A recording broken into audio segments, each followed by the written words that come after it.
I am filming round one of my impromptu videos.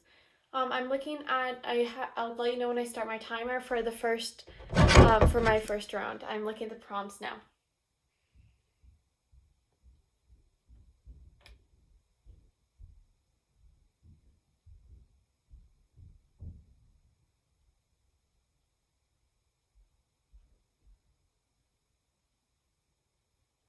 Okay, I'm choosing prompt 1, fear of spiders, and I'm starting the timer now.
Recently, my siblings and I were talking to our father about the origin of fears.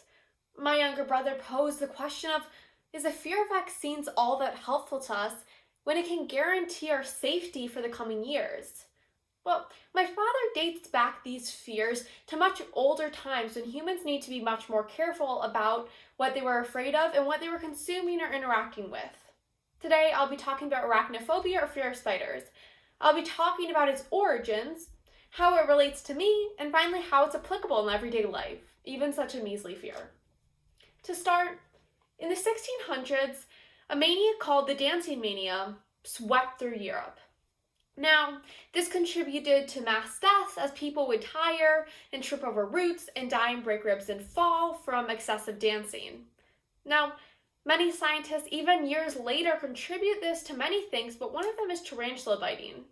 That's an excellent example of how spiders can carry diseases, or their toxins can create these kind of diseases or mass hysterias that poorly impact the environment. Now, maybe something not as influential as dancing mania has occurred, but if you live in Arizona or a more southern state, you know to always check your boot before putting it on for black widows and such. Spiders, the fear of spiders has existed in our head to create a kind of awareness around spiders. Some carry diseases, many carry toxins that can be harmful to us as humans, or even to other animals and have a mildly effect on us. This contributed back to an older time when, imagine if you're standing at the height of a long drop and someone pushes you. Your natural response is to create adrenaline because that is a scenario that could produce death for you or major injury. Next, for me. I'm afraid of I'm claustrophobic, and I also have a fear of spiders. Recently, my brother sent me a video of someone crawling into something he called the deepest pits of Earth. Now, this may not have been the kindest thing to do, but if you know older brothers, you know that they're up for anything. But this kind of thing questions whether we should challenge our fears. My little brother is also afraid of spiders, but whenever he sees one, he insists on picking it up in his hand and carrying it outside. We mostly have wolf spiders and feather spiders around here, which aren't all that bad, unless the wolf spiders bite, which is pretty uncommon.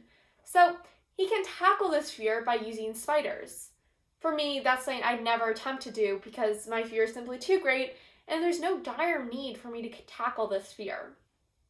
How is this applicable? Well, I'm going to raise a scenario to you. It's World War I. You're living in a trench. Now, you don't have shell shock or trench foot, but what you do have is rats. Now, rats carry disease. They're one of the great ways for the Black Plague to spread. So, naturally, many men had a fear of these rats, and they want to annihilate them as much as possible. These fears are applicable in serving to benefit humanity and also keep our longevity.